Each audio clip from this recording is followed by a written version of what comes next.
Friesland is bekend om zijn prachtige landschap. Van het Margebied tot de Klaai, van de Wouden tot de Grijthoeken. Maar hoe binnen die verschillende landschappen ontstaan? En wat is de invloed van de meeskrop? Zicht op Friesland zie ik het naar de sporen in het landschap om het verhaal te vertellen van zijn ontstaan.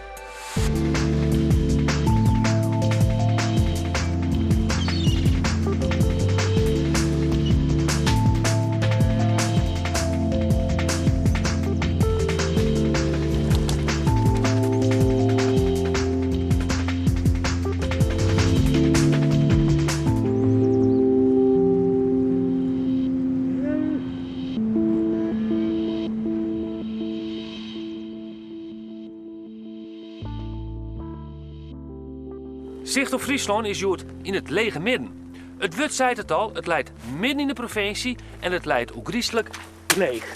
Wel 201 meter onder de zeespiegel. Als de zeedieken er net wezen zoen, dan zou het water hier zo heeg staan. In het lege midden zucht je heel bot de hand van de meeskerom. Er is hier een heel soort aalgroeven, toch vervening, maar er is ook om te raak inpolderen. En dat zwieren werk had onmiskenbaar net alleen nog het landschap van het lege midden farmen, maar ook zijn inwoners. Het gebied had lang net bewennen geweest en stieg geregeld onder water.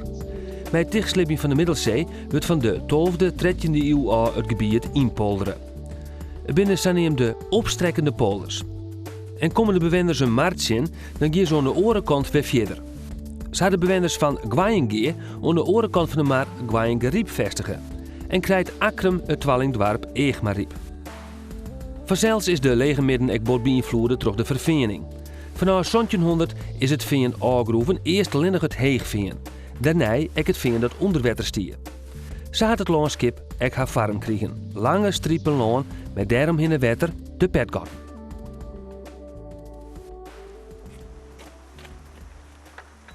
In het Veenmuseum het Damshoes in Nijbeets moet ik Itje Wolters. Het museum houdt de geschiedenis van de vervening levend. Het veen is aan treien ont 4000 jaar ontstaan door dikke pakketten planten afsteden en op elkaar kwamen te lezen. Itje liep een jood turfmeidje, de lezers stil van mijn kleer. Zo, er is een kleer voor. Zwieven. Ja.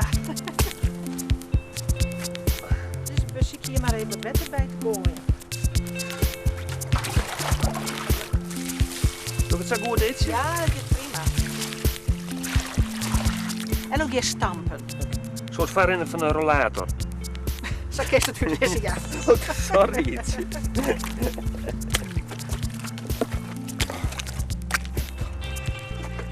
Ook weer dat in die tijd trapen ze volle hudder, hè?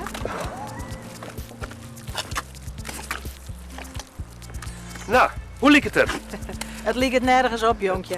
Maar goed, het is om een indruk te krijgen. Ja. Want nou maat die smurrie uit deze baggelbak, die maar droeg ging je naasten. Oké. En uitstekken. En dan moest maar deze jutte, moest uit de baggelbak Dit is een scheppen. jutte. Dat is een jutte, ja.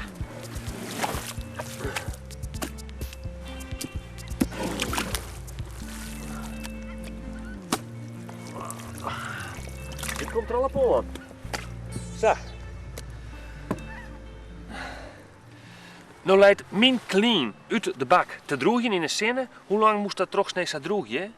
Ja, dat hangt ik wat waar al, maar als het uit de bak helles, dat is dus een hechte van ongeveer 40 centimeter. Ja. En dat waar dan een stuk ontrapen. Nog wel een keer ronddraaien. Ja, nee, ook grissen, want dit was tono die in haast. Nou ja, dat is echt, liep het natuurlijk nergens op. Itje. Maar die derry, die waren dus, waar die polskes broekt, omdat het moest een mooie homogene, dichte massa worden. Ja. En goed onstampen, want ja, hoe compacter het was, hoe beter het turf ik krijgen kost. En dan, als het droeg genoeg weer, dan waren het oudmeten en dan gingen ze stekken. Oké, en dan krijg je uiteindelijk deze blokjes. Ja.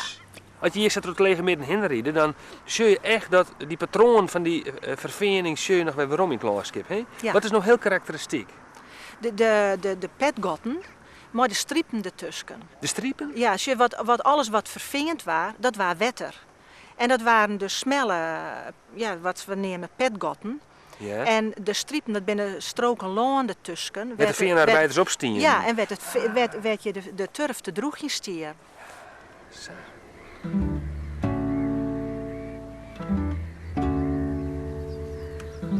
De Kraalon bij de Veenhoop is bij uitstekend natuurgebied dat ontstaan is door de vervening. Anton Huytema neemt dus mij het gebied in.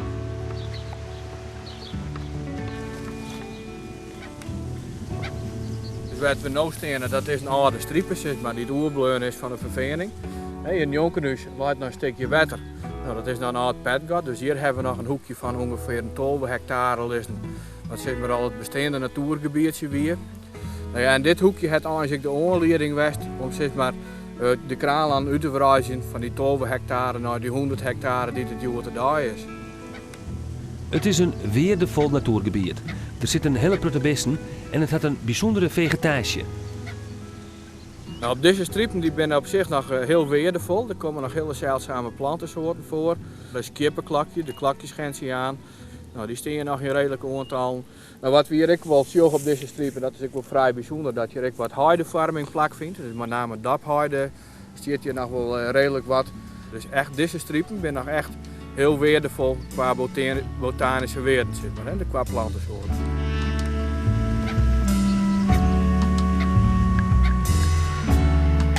De Kraalon had haar naam te tankje aan een vogel, de kraanvogel, die het jaartijds in het gebied brieden had. Maar toen wie het nog volle wieter en sompiger. Van die veenmoerassen die het vroeger wie is er eigenlijk net volle meer oer. Dus op dit stuit is het gebied nog net geschikt voor de kraanvogels om hier weer te brieden. Maar ja, misschien had het gebied ooit nog eens wat groter worden kunnen en het hem verder ontwikkeld daar mooi compleet leefveenmoeras. Ja, waar weet dat die in de toekomst nog eens een keer kraanvogels brieden.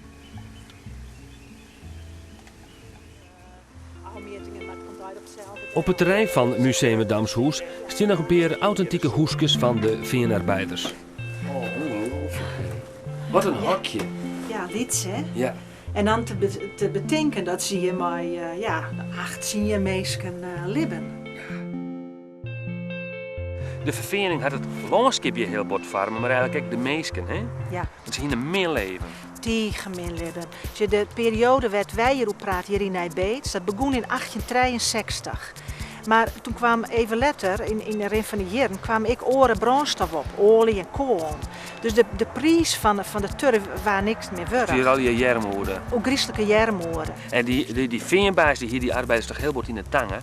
Ja, ja. Want je die naam de meesten in Tjeest, die hier de sturfmakkers in Tjeest en die baggeleur, waar toen ook kreeg in die baggelbak die je hast, Ja? die hier dus in Tjeest. En, maar daarnaast moesten de arbeiders hun geld of hun leen wat uitbetalen in de kroeg. Van de veenbaas? Van de veenbaas. De veenbaas hier een kroeg en die hier een winkeltje. En ze moesten al hun boodschappen, voor zover ze dat dwang konden, wat ze nog keepje konden, maar moesten ze bij de veenbaas dwang. En dat weer vaak 20% tot 24% heger. Dus ze waren eigenlijk uitmolken, kan je wel zeggen. Ja, je hebt nog wat van de veenbaas stingen toch? Daar Ja, we hebben dat hoes daar? Ja, dat is café Halfweg. Dat had je in Nijbeets 16. En dat hebben we hier weer helemaal bouwd. Er zit de kroeg bij en een winkeltje en de wenning daarin van de veenbaas. Dus het wie eigenlijk wel heel begrijpelijk dat het socialisme hier heel bot wartelskeert. Ja, ook griezelig. Want er zijn een protte stakingen geweest hier in het Tienje en Nijbeets. En daar waar ik toch een aantal mensen die proberen om voor de arbeiders op te komen. En onder andere hier de squalmaster Tjepke Nawijn, het een protte budgetten voor de mensen hier. En Domela Nieuwenhuis. Ja. En toen kwam de echte socialisten die timmer niet een goed aan waai. Ik neem een ski van Itje Wolters en ging naar de Oelersprong, naar Frida van den Berg. 20 jaar geleden had ze het huis gekocht van de oude veenbaas Bauer. Tjuh, er zit nog een heel ouderwets klapper door.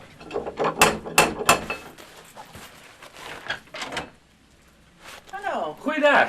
welkom in het huis van veenbaas Bauer. Ja, Frida van den Berg toch? Ja, Frida van den Berg. Ja, ik ben heel nieuwsgierig. Nou, kom binnen. Het huis wie Hindel inrichtte om geld te verdienen. Er wie een winkel, er wie een kroeg en er waren keihouden. Wie die veenbaas en minskeps? Nou ja, over het algemeen was hij natuurlijk wel op geld uit. Maar aan de andere kant was er nergens in Nederland wat te verdienen.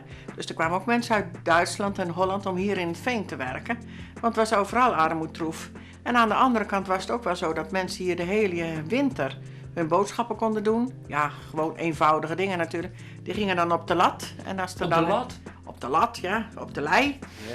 En dan als er in het voorjaar weer wat verdiend kon worden, dan werd dat weer afbetaald. Maar zo kwamen ze wel de winter door. En aan de andere kant was het natuurlijk wel zo, die veenbaas gaf niks cadeau. Nee. Maar ze waren volslijn dus afhankelijk van die veenbaas. Ja, die veenarbeiders. in feite wel. Net alleen wat de inkepen onbelangrijk van de badskippen, maar ook op het terrein. Ja, het was natuurlijk verder nergens werk te vinden. En er was ook geen grond, want het was hier allemaal moeras in de omgeving. Maar als er dan een stukje grond droog kwam en er kon een geit op, dan mochten die veenarbeiders dat zelf wel hebben. Ja. Die melk en zo. Maar als het stukje groter en groter werd en er kon een koe op, dan kwam het bij deze boerderij. Het loon. Ja, dus sommige mensen hielden lang 3 geiten op een stukje, terwijl Ja. er eigenlijk wel een koe op kon. Maar dat deden ze angstvallig niet, omdat ze dan het land kwijt zouden raken. Dus dan pikte de veenbaas gewoon in. Ja, die moest dan zo nodig het vee van deze boerderij erop laten lopen. Ja.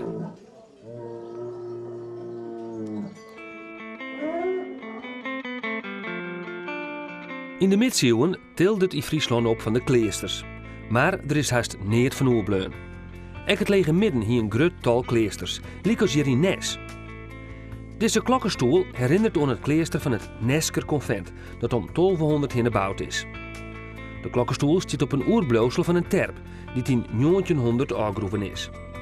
Ik ben er nog verskate brokken van grafstien oerbleun. Het kleester hier een soort groen in eigendom en had wichtig west van zowel de ontjouwing van het Dwarpnes als van de ontginning en beheer van het omliggende gebied. Het kleester is in 1600 in verval rekken en verdoen. Een groot pad van de documenten die het in het kleester maken binnen bewaren bleun en liggen nu in het Cultuurhistorisch Centrum Tresor.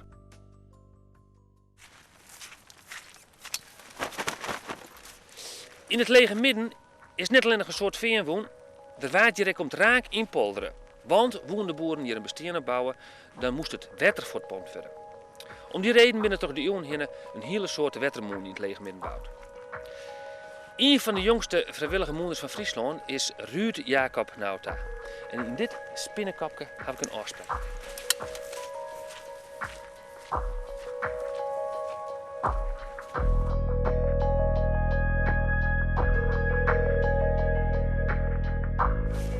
Ruud Jacob? Ja? Ja, de beste. Ik ben er. Oké. Hi. Hoi. Aangenaam. Hey. Even zien, ik ben wel nieuwsgierig. Het is smook me lied, hè? Smook me lid inderdaad, dat klopt helemaal. Hier hebben we iets in het lege midden een hele soort moenen stien, hè? Ja. Net alleen nog hier natuurlijk, maar in heel Friesland een heel soort moen staan. Maar nog hier ben nog een heel soort moen oerbleun. Van de, hier hebben we in deze gemeente er staan iets van 1200 molens voor hen. 1200? Ja, daar hebben heel soort molens staan. En in deze gemeente, in dit deel hier, ben gewoon heel soort moen oerbleun. Hoe kan dat? Hoe kan dat? Er zijn eigenlijk 2 redenen voor. Eén reden is dat de molens die hier staan, dus de Jansmolen, de Modderige Bol en het Hegium, Ja. het uit 1952 heeft die tromjeld. Dat betekent dat ze ten opzichte van andere molens in Friesland hebben ze heel lang tromjeld. En in Orenstreken wie dat net zei. Orenstreken is toch die mechanisatie, wat jij er op gang kwam. Als je zoals naar oren deel van Friesland, bijvoorbeeld Zuidwesthoek, is in 1920 hebben die wetenschap er al oprichten. En toen ben die molens eigenlijk alle keer verdwenen ten gunste van de elektrische gemalen of van wielmotoren. En dat is hier is dat gewoon net minder gauw op gang kwam. En vandaar dat ze hier dus langer tromjeld hebben. Maar zoals bijvoorbeeld dat in de jaren 20 al bijna alle molens in die orengemeenten bijna alle keer verdoen binnen. En hier hebben ze dus gewoon tot na de Tweede Wereldoorlog hebben ze nog tromjeld.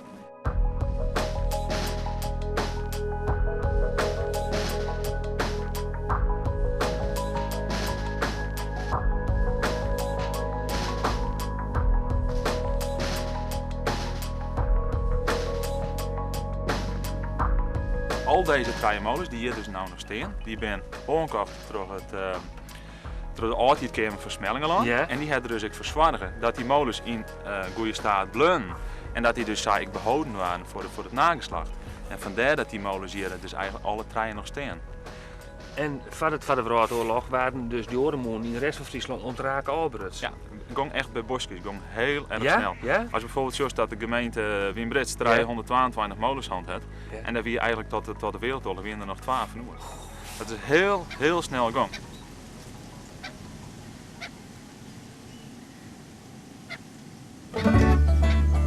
Dit is het huis van de familie Pothoff in Wergeer.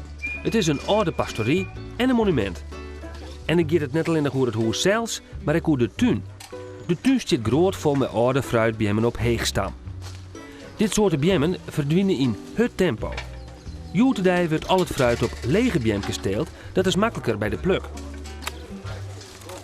Landschapsbeheer Friesland had daarom de Hoogstambrigade in het leven roepen. Er binnen vrijwilligers die voor een onkostenvergoeding de bjemmen bij de meesten thuis komen te snoeien. We moeten proberen om een BM wat iepen te maken. Dat wil zeggen, hij moet genoeg lucht en zinnenverbinding krijgen. Dus takken die de zinnen eigenlijk wat belemmeren om binnen in die BM te komen, die snoeien we eruit. En dat is vaak het rechtopgaande hout. Hè. Als nou hier bijvoorbeeld zo'n zand, nou, die materiaal die groeit bovenop op zo'n besteltakken. Die moeten er al aan, want die keren als het ware het lucht in de BM op. Ik ben hier op een borkerij en we hier een stukje loop van 30 bij 30 naast de borkerij. En dat leek me wel leuk om daar een appelhof te maaien. Dus toen heb ik bij landschapsbeheer de snoeicursus gedaan. En dat was eigenlijk zo gezellig dat ik bij de Heegstandbrigade gegaan ben. Ik wist er eerst helemaal niks van. Ik wil alleen de appels uit de supermarkt en ik heb een wereld van die jippen. Nou, er zijn honderden oude rassen. Maar ja, er zijn van die oude rassen binnen misschien 20 die zo'n soort tjenk op zitten.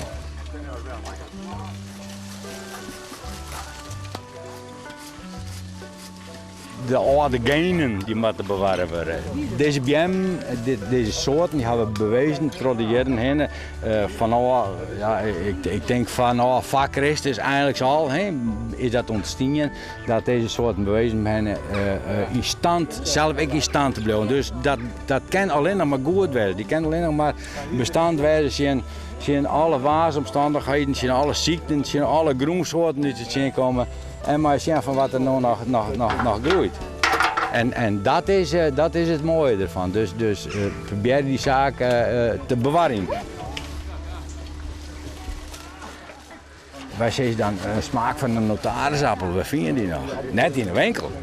En hier in deze tuin? En hier in deze tuin. Ik dacht dat er daarin stieren. Hing het niet een appel om ook, maar ik dacht dat het een notarisappel was. En die ben natuurlijk hartstikke lekker. En wat voor smaak heeft die dan?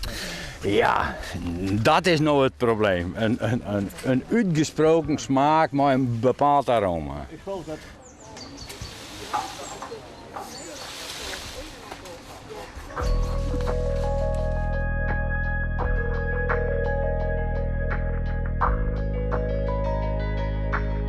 Ik ben weerom bij Ruud Jacob, die het al als liedjonkje begeisteren wie door de moon. Het is hier nou al een mooi landbouwgroen, maar je hebt iets, maar dat je net ook griezelig sompig geweest. Ja, dat is het absoluut geweest. En maar die molens natuurlijk is het al heel erg verloren. Het wetter waren peil houden, het wetter koerpeil houden worden. En dan krijg je dus mooi gaslaan waar vee op rennen kan. En het was minder sompig inderdaad, dat klopt helemaal. Hey Ruud Jacob, waar komt die fascinatie van moon nou bij? Daar komt mijn fascinatie bij. Wil je het voet naar achter Ja. Het is begonnen met gewoon een bezoek aan een molen. We waren op vakantie, een molenbezoek en helemaal gek van molens. Prachtig die constructie natuurlijk en dat die monumenten binnen actief. Hè? Als je een kerk of een kasteel mooi vindt, is dat ook prachtig. Maar mijn molen kan je nou echt naar zien letten wat er zaten 300 jaar geleden gebeurde.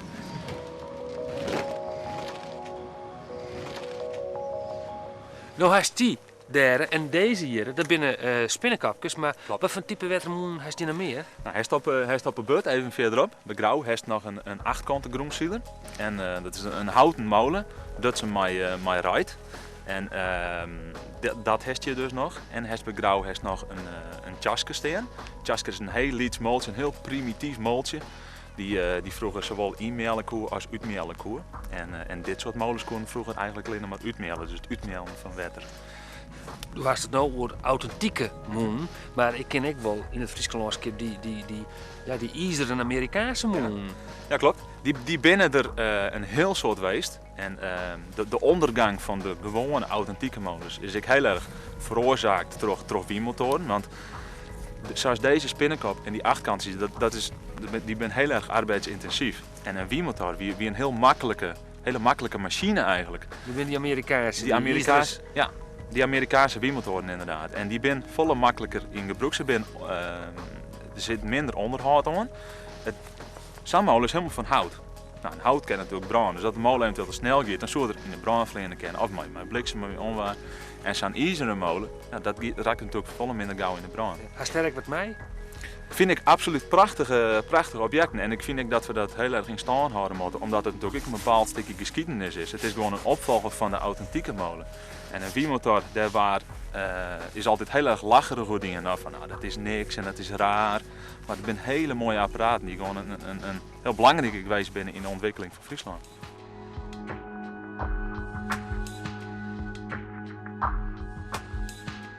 Dit wie de allerlaatste keer Zicht op Friesland.